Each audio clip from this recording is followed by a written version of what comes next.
we can go ahead and get started. So my name is Samantha Carrera. I am a marketing manager here at Telgorithm, and I'm super happy to be here with all of you today. Thanks for bearing with me there. As you may know, this is a live session, if we didn't just prove that out. So we're going to spend about the first half of this session sharing some tips and insights with you, and then we'll dive into your questions. So as far as questions go, you can go directly into the Q&A tab at the bottom of Zoom. We want to hear all of your questions, any of them, please send them through. We are going to spend that second half addressing those questions. If we miss anything, we will reach out to you directly. So we can email you, we can set up a call, however you want to get this handled. We would love to discuss further with you. As far as what we're here for, we're going to discuss the benefits of registering as a campaign service provider or CSP with the Campaign Registry, as well as how to actually maximize those benefits. We find that there are a lot of companies registered as CSPs that don't even know the extent of their advantages, and we want to address those here. So some of those topics include sharing key differences between registering as a CSP and a reseller. So more than likely, most of you are CSPs already, but in the event that you are a reseller and are just exploring the idea of CSPs, this is a great place to pick up some tips. We're going to look at CSP Portal insights and tips, including where to see approved and rejected campaigns, how to know for sure, deciphering common DCA campaign rejections. The descriptions sometimes come back and they're not the easiest to understand, so we're going to translate some of the most common ones we see. And then we're going to pinpoint where and what your carrier rate limits are. If you've joined anything with Telgorithm, you know that we're huge on carrier rate limits, and for good reason. It's everything when it comes to messaging. So understanding how to find what yours are and how to maximize them is really important. And then lastly, we're going to highlight two awesome resources that were recently launched by TCR. So without further ado, to lead the Q&A, as always, is going to be our awesome Telgorithm CEO and co-founder, Aaron Alter. Welcome to the stage.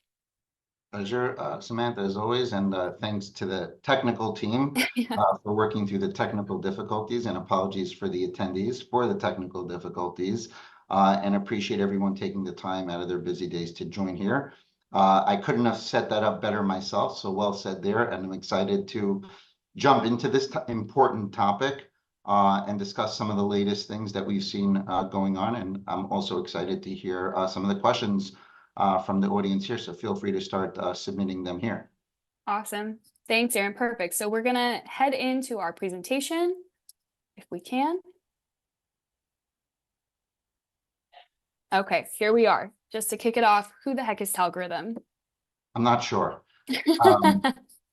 So what Telgorithm is all about is A2P 10DLC, business to consumer messaging. This is what we do. It's all we do all day, all night, and we strive to be the true experts in this field. Obviously, that is a huge task for any vendor, let alone if you're trying to multi-manage many different other features. So if you're managing this as just a sole service, in and of itself is extremely complex.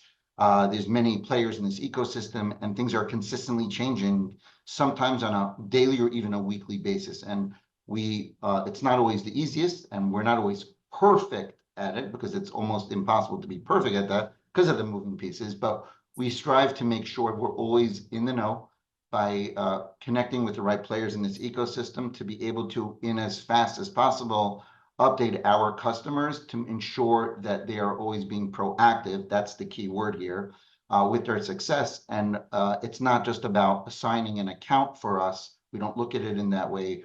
Rather, we truly build technology and a service to try to make sure your messages will consistently get delivered and be the team that you want to be able to speak to directly of experts to be able to handle issues in a timely fashion should you run into an issue in this complex world. And just to highlight here, of some places where we spend a lot of our time is one, compliance guidance. So proactivity when it comes to registration.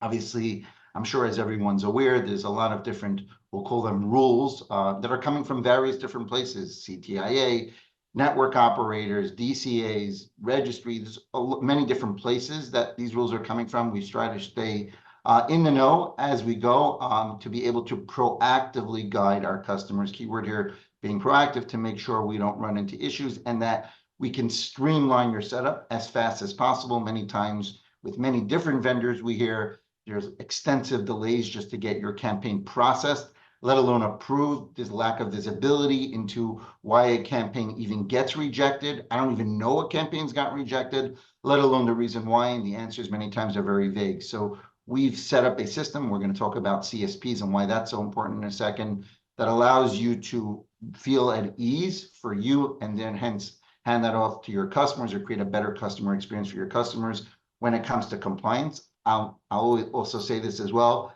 While many people think that A2P 10DLC is about compliance, it's actually not. Their compliance, many of the compliance rules have already existed on what's called P2P or person-to-person, but they just weren't enforced. And as A2P 10DLC has rolled out, the goal was for businesses to be able to properly communicate with your consumers, which needed higher throughputs. That's really what you're paying for, to get higher throughputs, and therefore they wanted to keep a clean ecosystem. And so that being said, many folks believe, because it's gotten quite complex and confusing to become registered or approved or whatever you want to call it, that they think that once they're approved, everything is good to go.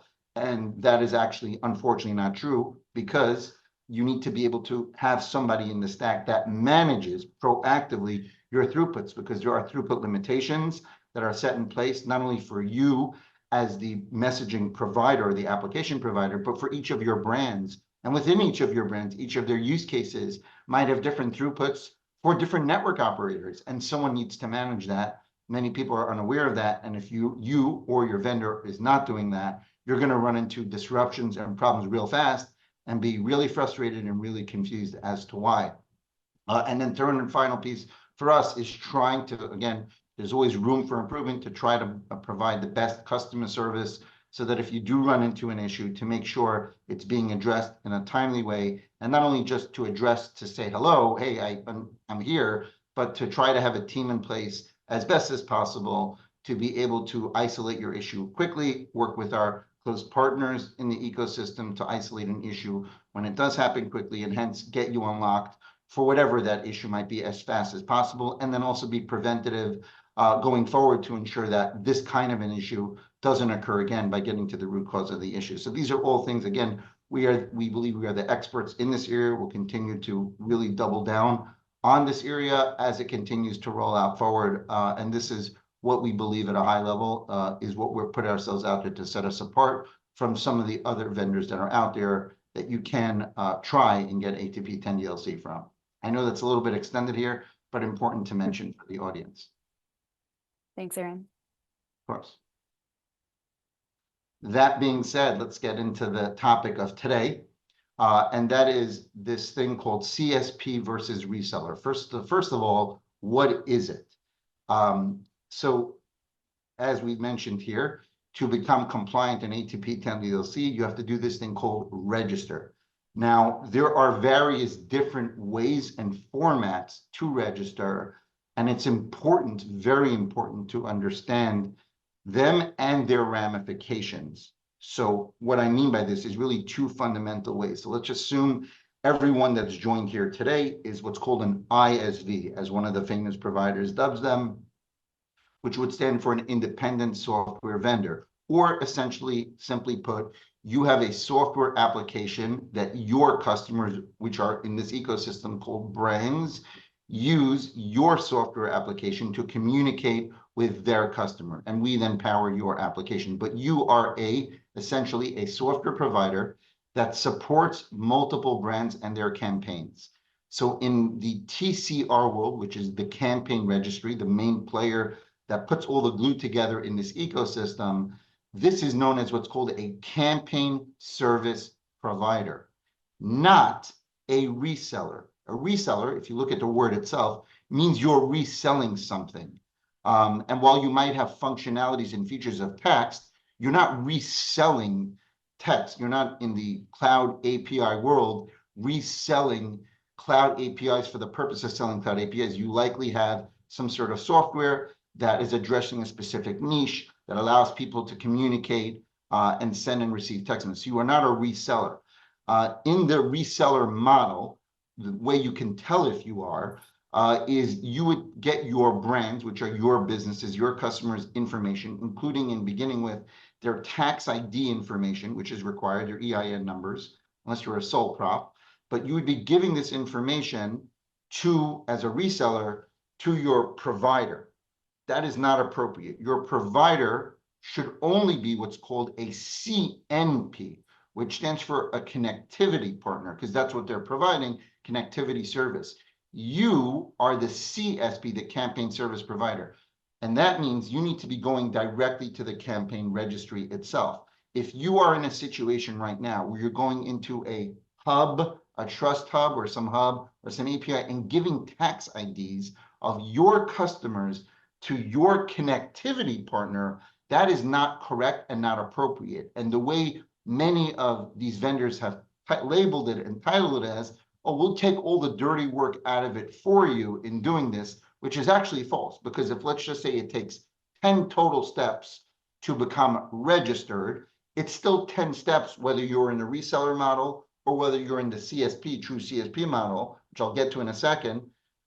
It's still the same 10 steps, except 5 are here and 5 are here. Same APIs, they're just resurfaced, if you will. So there is literally no benefit, even from that argument standpoint, to using your connectivity partner to represent your customers as the CSP. Because when you are a reseller, reseller is nothing in the ecosystem, and hence your connectivity partner, in addition to being your connectivity partner, has now become your CSP.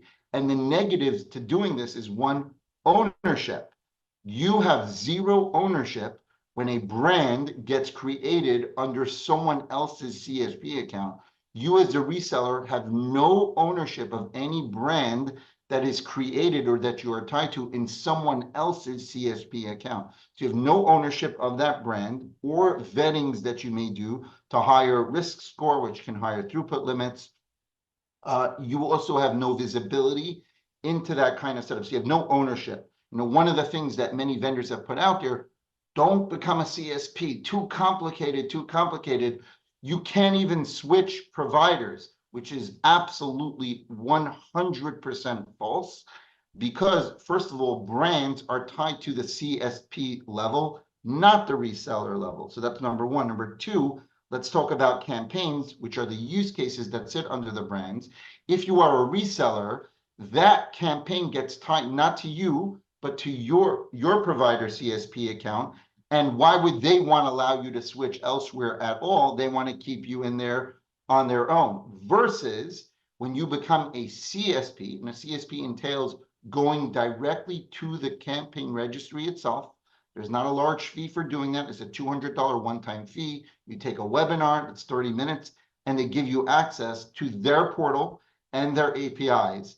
And that allows you to create your brands and your campaigns, and then elect your connectivity partner. In this fashion, and just to prove my point to you, the TCR about a month ago just launched this thing called a campaign migration tool for CSPs only, because you own those brands and then campaigns, and you could switch those campaigns without having to re-register. So just to sum up and button up over here, to know if you are in a reseller model currently, if you are taking your tax IDs from your customers and giving them to your connectivity partner, you are in the reseller model. And if you are an ISV, you must, this is not a nicety, this is nothing even to do with Telgorithm. If you want continued success and visibility in the world of A2P 10DLC, you must go directly to the campaign registry itself.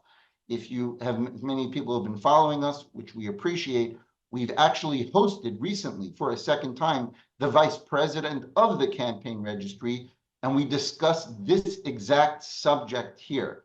So they are the ones that created this thing called a brand and a campaign that are partnered with the network operators, and they themselves have confirmed that if you are an ISV, this is the right process. And additionally, if your current connectivity partner does not support CSP, then simply put, they are not the proper vendor for you. It may not be Telgorithm, although we hope it would be, but even if it's not Telgorithm, no vendor that is not supporting CSP would be the right vendor for you as an ISV if they will not fully support you as a CSP. So again here, ownership, it comes down to and transparency, which we're going to discuss as well, to see what's going on. You know, many times you throw a campaign over the pipe with X vendor in the reseller model. You don't hear back from that vendor for weeks, maybe a month.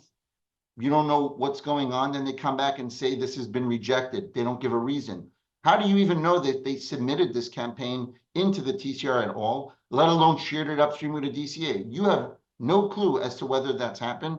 Matter of fact, we've seen situations, you can even try this yourself on your own. Anyone could send a ticket to support@campaignregistry.com and say, here's the campaign ID or campaign info supposedly that I submitted a while back. Can you check on its status? And we've seen, because we've been CC'd on some of those emails, where the campaign registry itself had no record at all of a campaign, let alone it being rejected or approved. So you have zero ownership, zero visibility in today's day and age into timeline and process.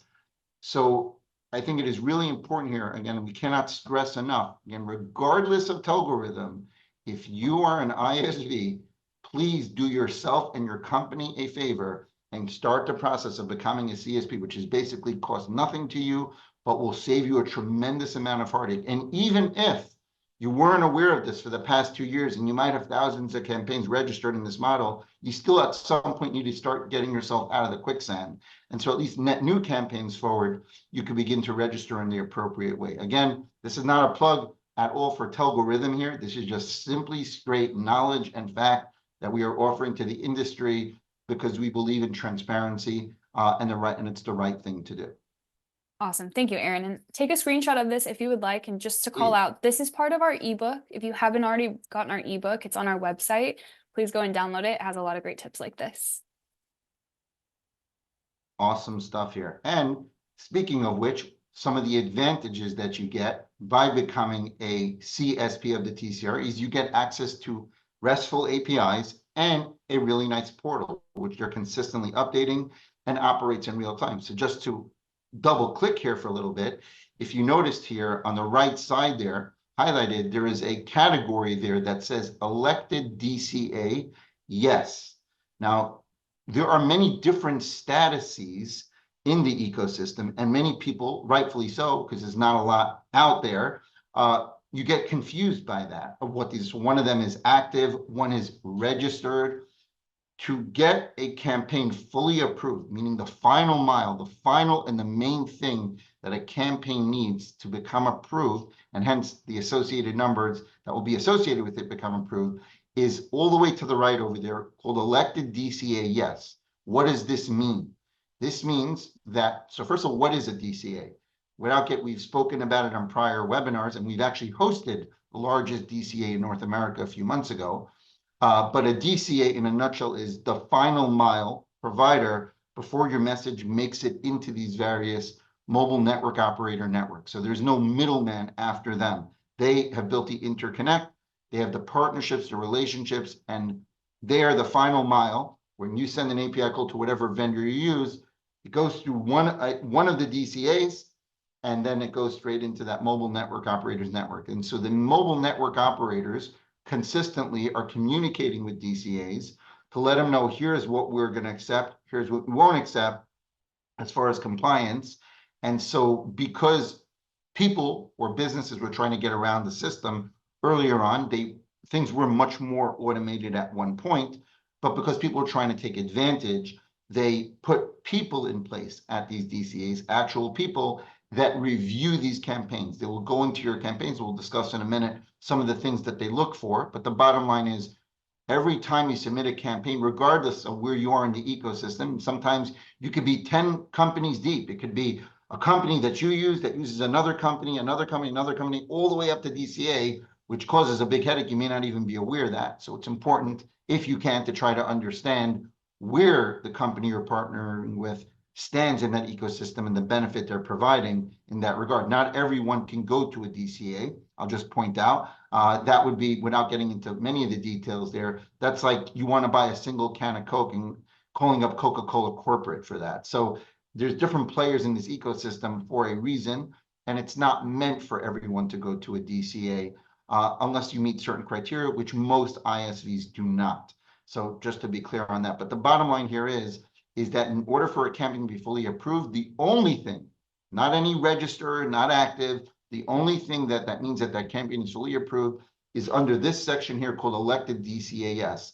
Now, I want to get to the transparency piece that I just touched on a few minutes ago. If you look at the bottom of this screen, and now again, this portal here, this is a screen grab of not Telgorithm's portal, of the Campaign Registry CSP portal. This is not our portal at all. So what you get access to on the bottom right there is remember how we said before in the reseller model, if you share a campaign as a reseller with your vendor, you have no visibility. Well, as a CSP, you share a campaign with your connectivity partner, you will get immediate visibility. On the bottom here, you will see campaign ad, the campaign ID, the timestamp.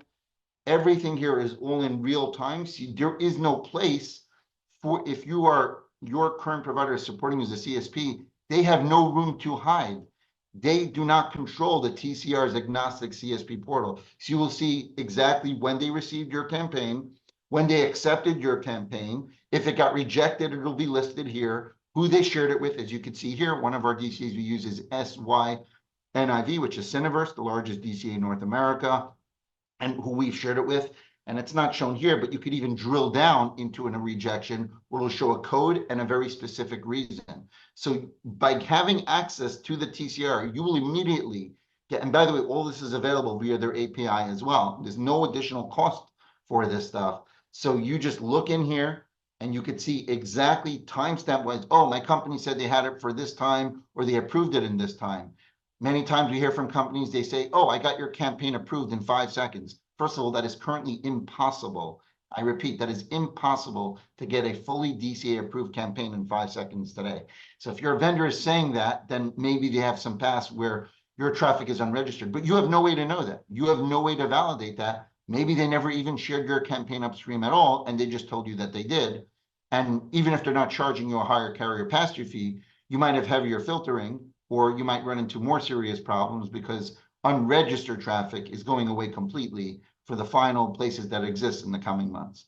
Separate conversation. But the point here is, if you want ownership and you want transparency, like you're not going to get anywhere else in an agnostic way, this is a direct benefit and a visualization of what you will get as a CSP, a campaign service provider of the Campaign Registry, regardless of the connectivity partner you use. And this will allow you to have the visibility, have the transparency, and allow you to even push your connectivity partner, say, no, this is not what I'm seeing here, and hold them to the money when something maybe goes awry or is not being processed properly here. I could not imagine if you're a business and you heavily rely on A2P 10DLC, why you would not want this for yourself and your company. I just simply don't understand why that would be. And again, just final point here, if your vendor is not supporting this or giving you a lot of kickback on support to this, I would strongly question yourself as to why they would be doing that. Moving further here, again, here's another more visualization here of when a campaign gets rejected. I didn't realize we had that. Thanks for adding that. So you'll see under that elected DCA, when you first create a campaign, it'll show under elected DCA no. As long as that status is no, it means that that campaign is not registered, it is not approved. And again, just to highlight here on the bottom, there you will be able to see an example of when a campaign gets rejected upstream. It'll show to you, again, agnostically, the specific reason why, the timestamp, who rejected it. You could see the various different IDs there, and even the code and the description of why it was done. Now, sometimes those descriptions are getting better, are not always clear. In Telgorithm's case, we have a lot of clarity onto them, and so we can delineate further to clarify specifically what it is. They could also make a mistake. Sometimes they don't see a website or didn't access it, and so we could look into that. But the bottom line here is you get that visibility, regardless of anyone else outside of this part of the stack, to be able to understand what's going on. Perfect. And speaking of deciphering descriptions. Yes. And so again, as we mentioned earlier, opt-ins are so important. First of all, before I get into the specifics of opt-in, I think it's worth mentioning here. I'm just going to state the obvious, but it's important to understand. And it's how I think about things. The bottom line is what the mobile network operators and DCAs care about the most is when you or your customer that's going to be using your software sends a text message to X person, does that person want to receive that type of text message from that use case today, not last year, not in 3 years from now, not 3 months ago, right now. That is the main goal with all of these things here. They want to ensure that the people that you're going, or your customers or brands are going to message at any given time, truly want to receive those messages. And some ways that DC, although until you start sending traffic, they won't know for sure, but there's certain things that they've put out there and are consistently refining that give them some visibility to say, can we trust this brand enough to say, yes, they are likely doing the proper things needed to ensure on a consistent basis that their customers truly want to receive text messages from their business. And to call out some of these things here, a website is now required. So it wasn't required 2 years ago. Now it is. Again, unless you're a sole proprietor, different subject. But if you are an established company, an established brand in the year 2024, the way mobile network operators in DCA look at it, why isn't there an established website? And I don't mean a landing page with e pluribus unum on it or whatever else placeholder. Now, sometimes you're setting up a business, there is a placeholder and there's ways to work through that. But more generally, you need a website. If you're, the assumption is you're an established business, you need an established website. And if you don't have one, the question is why you don't. So number one, regardless of what you put in your, what's called your CTA, is an area where you create a campaign where you have to put in what's called your call to action. And this will list out how this given campaign gathers direct, I don't mean third party, direct opt-in from the end users that messages out of this campaign will be going out of are gathered. And so if you put in your CTA, which is totally fine, it's done over the phone verbally, that is a version of opt-in, and you exclusively put that in your CTA, that's fine. But DCA, as part of their review process, regardless of what you say in that actual CTA section, will go to your website. And the two top things they're going to look for on your website, well, three, is one is, are you in an industry that is compliant? So I'll just give an egregious one. If you're in cannabis industry, right away they see that, you're going to get rejected. Let's assume you're in a compliant industry and just clear guidelines, and I assume most people know what those are. But assuming you're in a compliant industry, they're going to look for really for two things. They're going to look for, is there any, so this company saying it gets opt-in wherever it can, wherever it should be getting. Well, they're going to look at your website and they're going to look for any form that collects a phone number mandatorily. And if opt-in language is not directly on that form, they're going to reject your campaign, even though the campaign call to action said, we get opt-in over the phone. But if DCA sees that there's some place that you should be getting opt-in that you're not, that in and of itself mars the trust in their view, and therefore will still reject your campaign. So it's important that if you have a website, it should look established. And that if you have any form that mandatorily accepts phone numbers, that there is opt-in language that's clear directly on that form. That's point number two. Point number three, and the final one, or one of them here, is privacy policy. It's not so much that you need a privacy policy, it's more about a specific language in the privacy policy. You see, opt-in, most of the spam that's festered or been caused in the industry historically have been by people that have been resold opt-in lists or have gotten lists from third parties. Again, as I mentioned earlier, the bottom line is, does this end user today want to receive a text message from this business?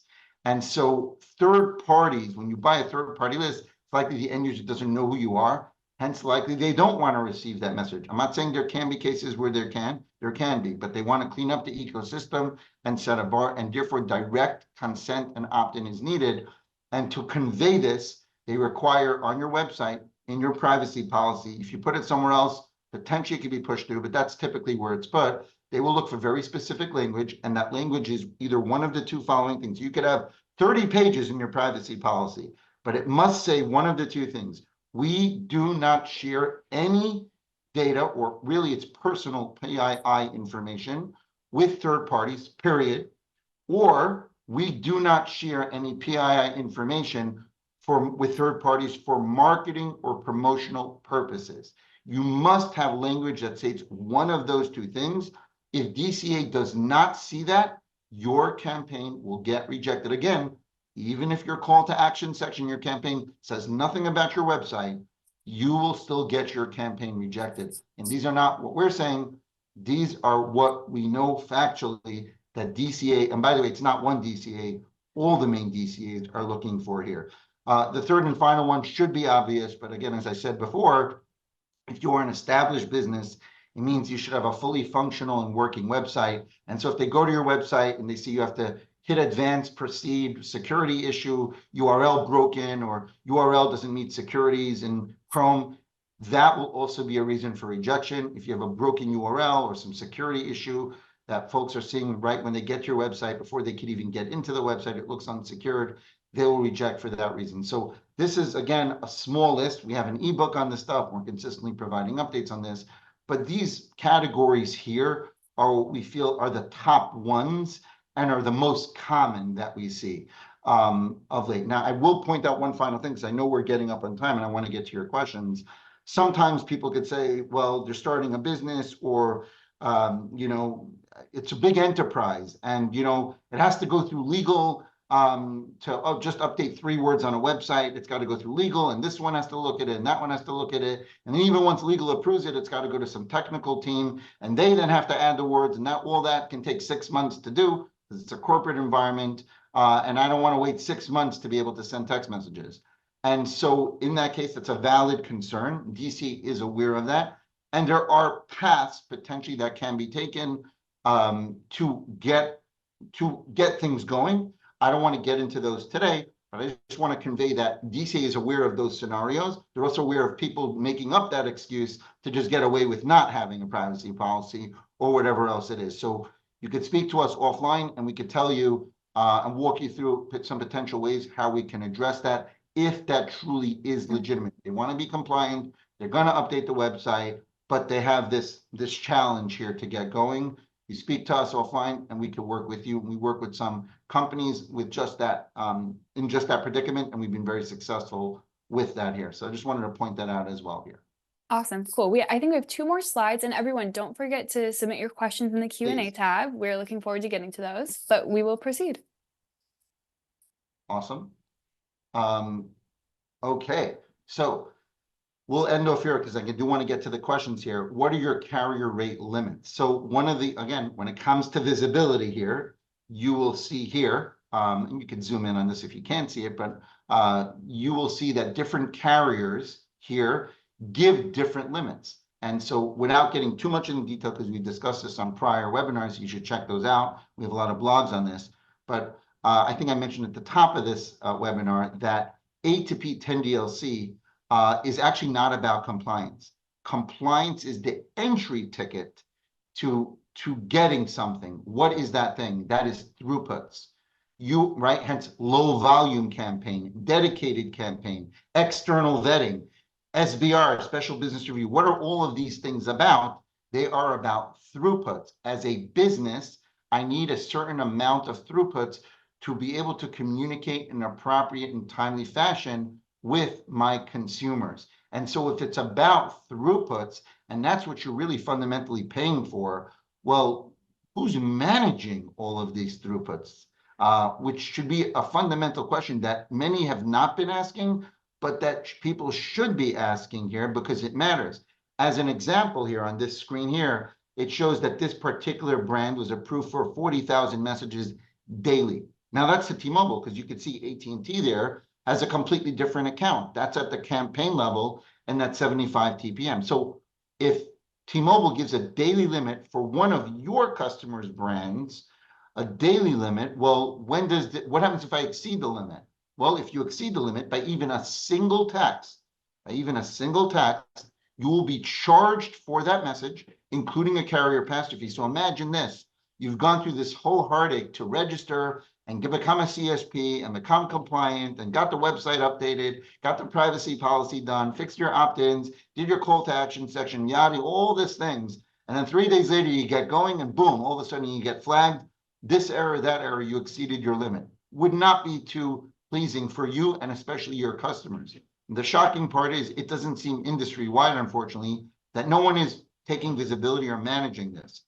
This is not the case with Telgorithm. We understood this early on. We assumed everyone would understand this early on and properly and appropriately protect their ISVs for this. And so we built a dynamic queuing system that tracks and manages for you. And just as an example here, and again, we've spoken about this on prior webinars on why this is crucial. This is not, I know we call it smart campaigns.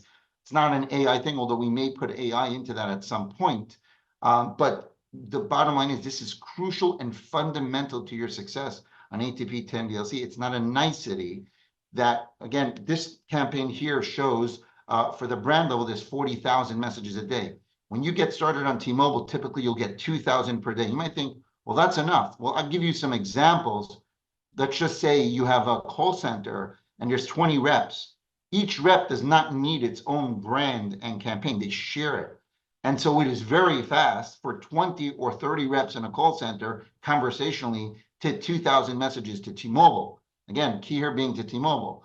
And again, if T-Mobile is a daily limit, well, when does this day start? When does this day end? Is it a rolling 24-hour period? If so, what time zone is it in? All these things matter. Someone needs to be managing this, because if you're not, you're going to hit into the limit after all of this money spent, time and effort, and it's going to cause frustration.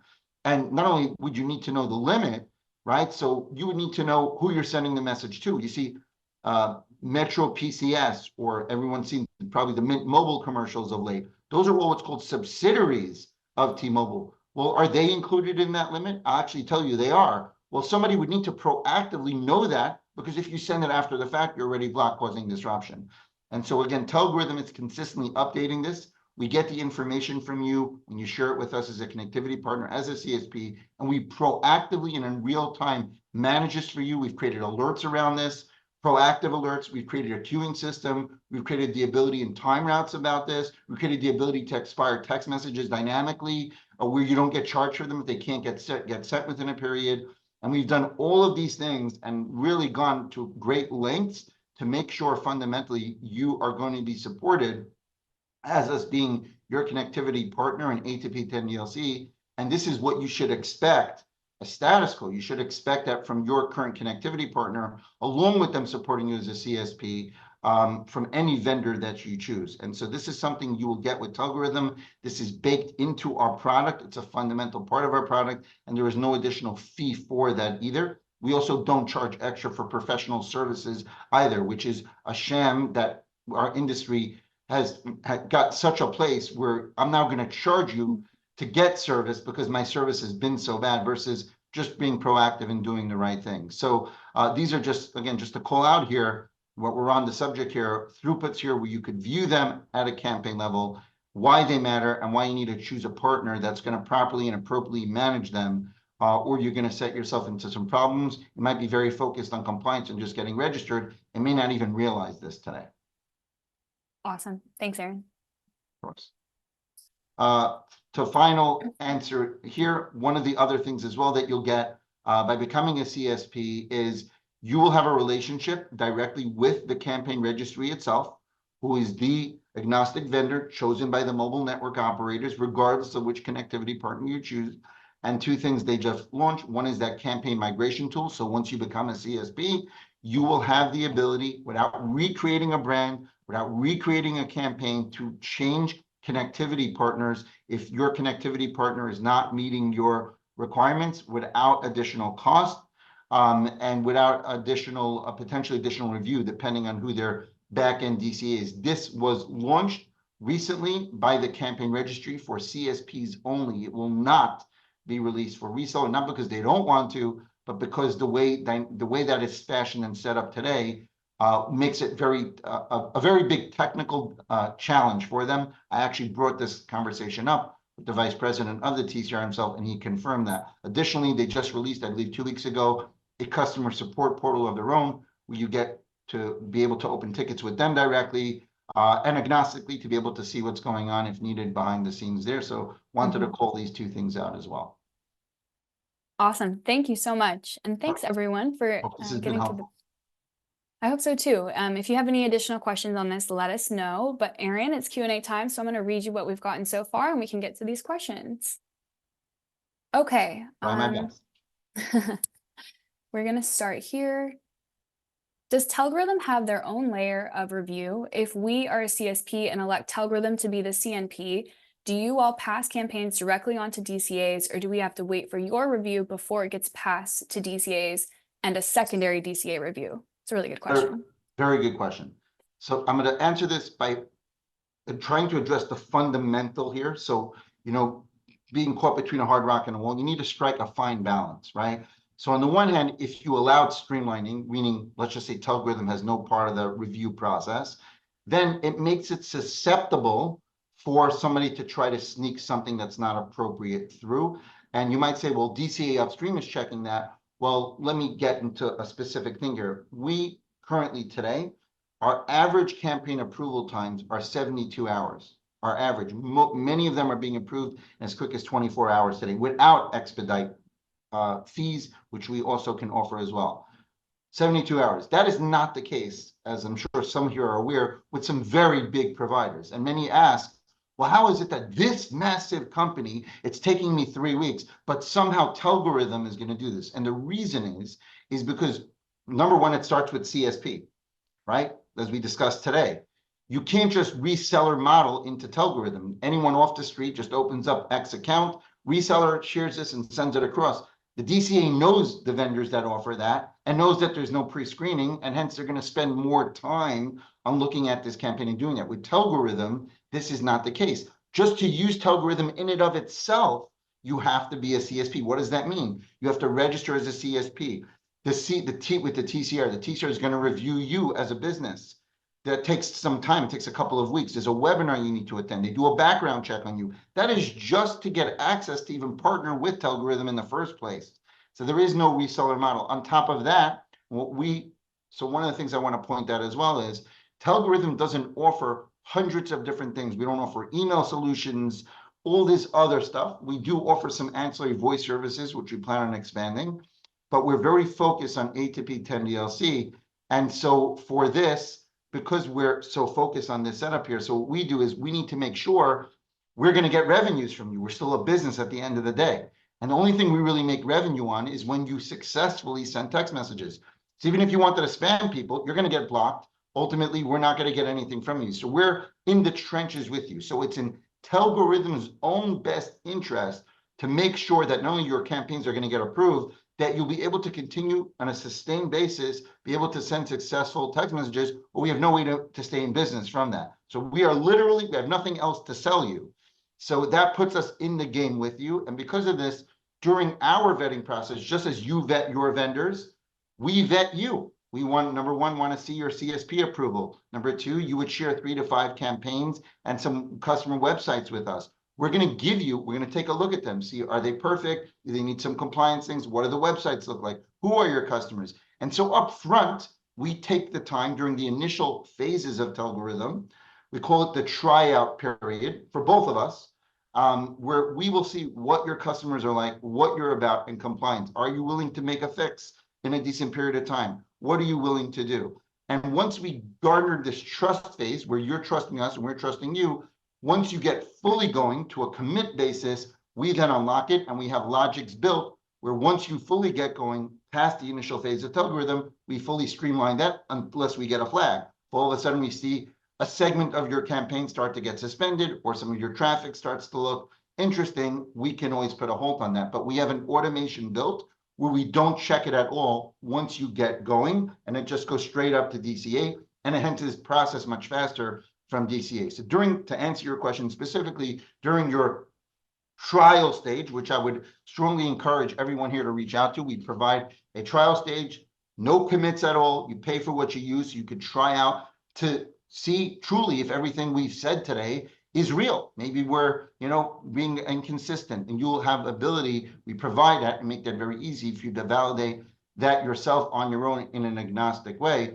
And so during the initial phase, we will look at that and provide guidance proactively for you and how you can then streamline, because our goal is ultimately to get you to streamlining. And then once we're confident and we've seen these approvals and we know DCA is comfortable with you during this initial stage, then we unlock you completely. And then once you get going, it's completely streamlined and automated. We have no part in it unless it gets a reject. In that case, we're giving you the guidance then when that happens there. So to answer your question, during vetting, it's manual. Once you get fully going, it's fully automated. Awesome. And I want to point out, we have a really great customer story we just published with a company called Only Sales. It's on our website.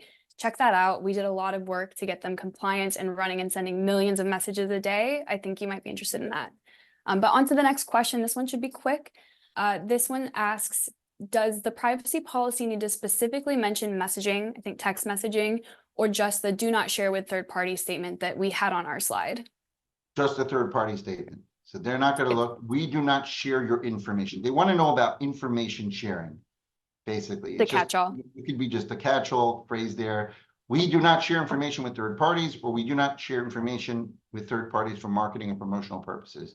That's literally what they're looking for, those wordages. Now, sometimes they don't see it, or sometimes there could be contradictory language. Sometimes people add it and don't realize it's contradictory. They can flag that out or miss it if it's 30 pages long. And then again, we'll work with DCA and making sure that gets fixed and provide you guidance to say, hey, put it up here or make it much clearer so you don't run into that again. But that is the language specifically that they're looking for. Good question.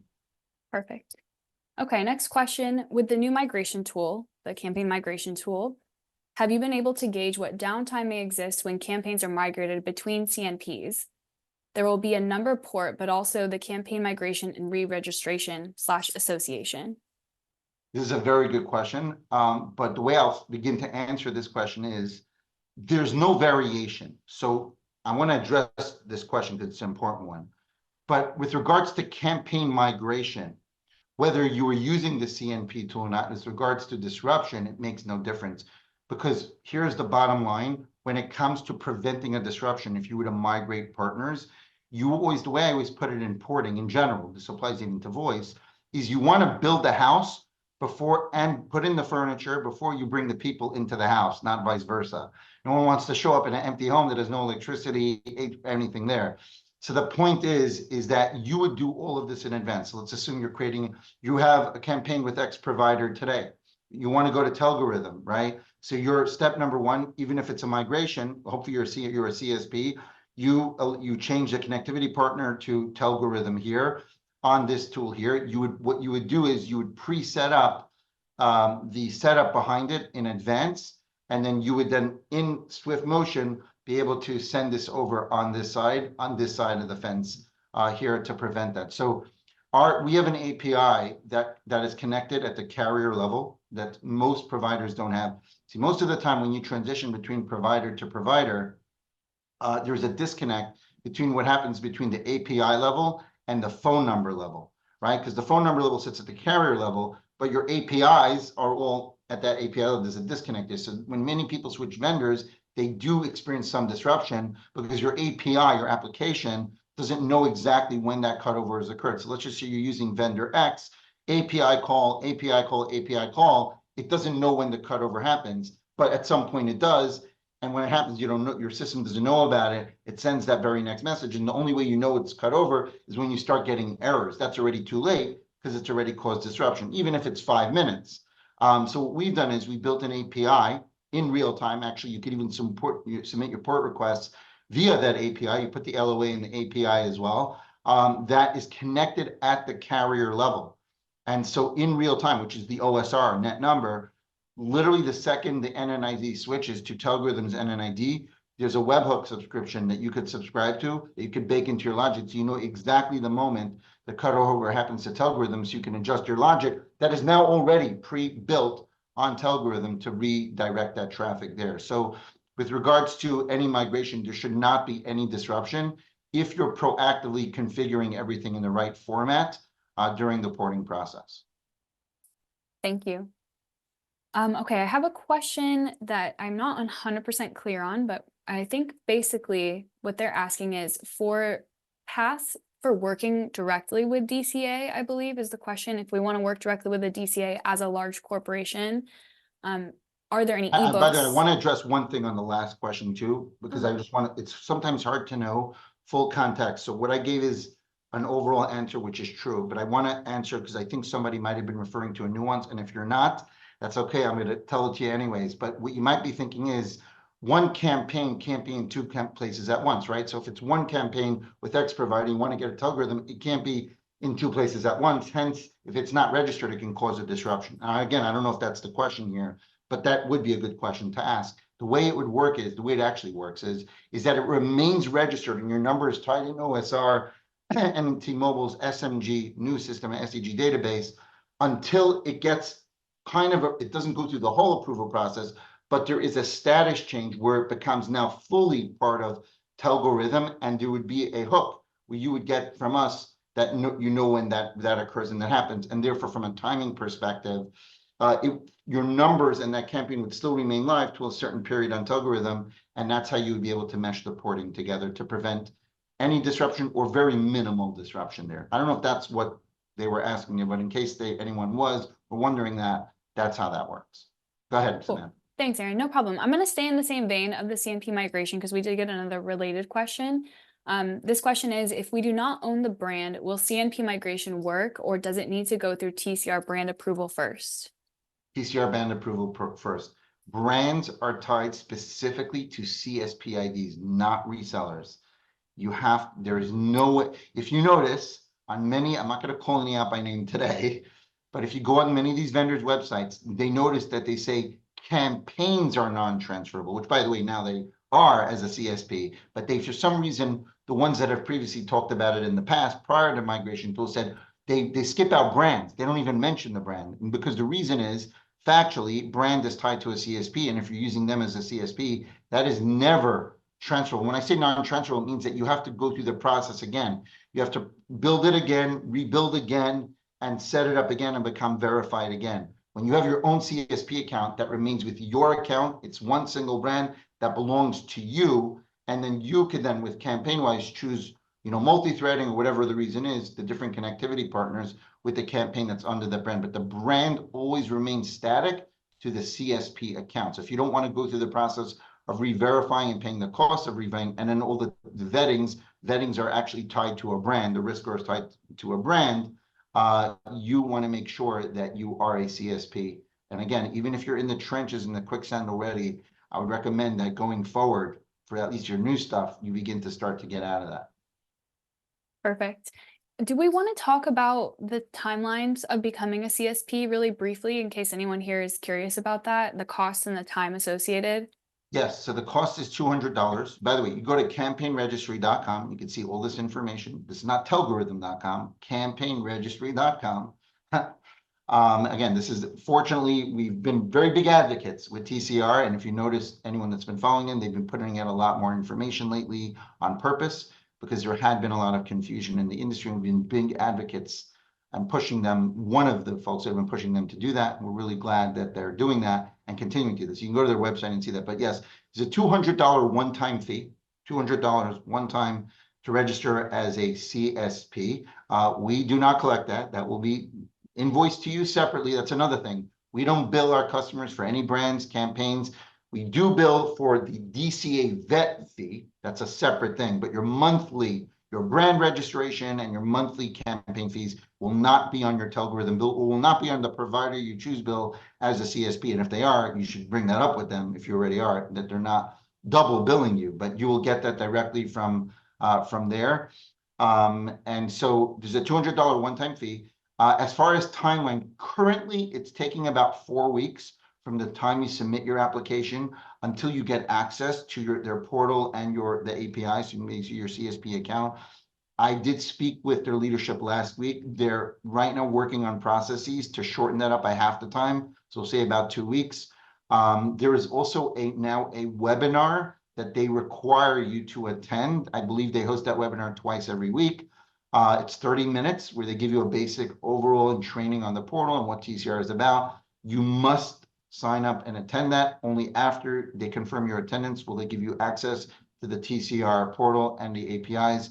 If you're going to work with Telgorithm, we have a very close relationship with TCR, and they know who we are very well. And so we can many times help, even today, shorten that 4-week period up. I'll put it this way.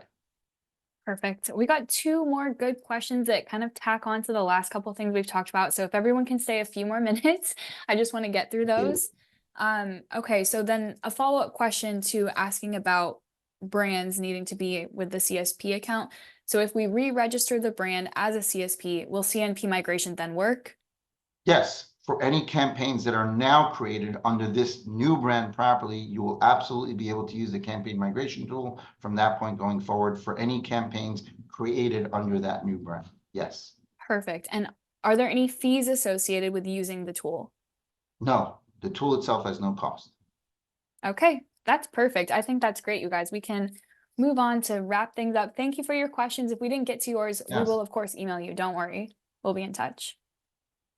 Awesome stuff here. Well, as I mentioned multiple times today, we ask again, if what you heard today or you've been following us in the past, we've tried to provide a lot of transparency. Our company and our technologies are funded on trying to be as transparent as possible. We try to get it right. Everyone makes mistakes sometimes, and we try to listen to that feedback. We give dedicated Slack channels to all our customers. We try our best to stay in the loop, stay in the know, to be able to guide you and continue consistently building technologies and continue refining our processes as we go forward. As I said, we are the experts in this specific area. We don't do hundreds of other things, so we got to get it right. We now have a process where you could try us out. So we do have minimums and we do have commits. We make SLAs into that to be fair and to make sure you're covered on that. But more importantly, we want to make sure that you're a right fit for us and vice versa. And to do that, we now offer trials where you could very easily integrate with Telgorithm APIs. I want to actually point out here, I know we're up on time, is many people have a stigma in their mind that switching providers is going to cost me hundreds of thousands of dollars in R&D work. And the reality is that most of the time, that is actually a big falsity people have. That they think it's really, we actually have a token where literally if you're coming from a Twilio, literally a few lines of code to continue. You're just integrating. The way I like to put it is you've already built the plug. You're just switching outlets. So we have a same outlet, just our outlet has more voltages behind it than what your current vendor might have. So you're just literally switching the plug there. And you don't have to port hundreds of thousands of numbers on a whim on the fly. We could work. So first you test us out, you integrate and make sure that campaigns are being approved, where our systems are doing everything that we're saying and that you're expecting it to do. And that will not take very long. Our average integration time for a typical customer of ours, maximum is 2 weeks. Maximum 2 weeks. Most of them do it in a couple of days. If you have any decent engineer, you go to our website, look at our documentation, you will actually be shocked how easy it is. Like I said, it's literally, you already have the plug, you're just switching outlets there. With regards to migration, like I said, we have an API that allows you to streamline. You could literally support thousands of numbers at one time. With campaigns, even if you're migrating campaigns, with TCR's APIs in conjunction with our integration with them, you could literally set it one API call that all of a sudden creates 3,000 campaigns, which would then, we would streamline once we see a few of yours upstream to DCA, and then we work with that team there. We have some dedicated people to run through that initial process very quickly to get that cut over. So I think there's a big stigma around huge project. No, there's no doubt that it can be, but from an R&D perspective, it's likely, I don't know everyone's infrastructure internally, but more times than not, it is perceived to cost all this amounts of money, and it's actually not the case. That's number one. Number two is porting zero disruptions. Like I said, because of the processes we've created across the board with the APIs and bridging the gap between carrier level and API level, there's usually minimal or hardly ever any disruption at all. Certainly a lot less than you would get potentially for some other vendors. So I would say, again, low effort to try us out. Try us out. If you don't have, forget about Telgorithm. Walk away with anything today to your team. If you are an ISV, as we discussed earlier, we get no commissions, no nothing. Do yourself a favor and register as a CSP, or go directly there and contact them, support@campaignregistry.com, to ask if what we're saying is legitimate. Please do that for yourself and your company. You'll be thankful later on. That being said, we're looking forward to continuing the conversation and hearing from everyone here, and we appreciate everyone's time today. Thank you so much. Great job, Aaron. And thanks everyone for joining us.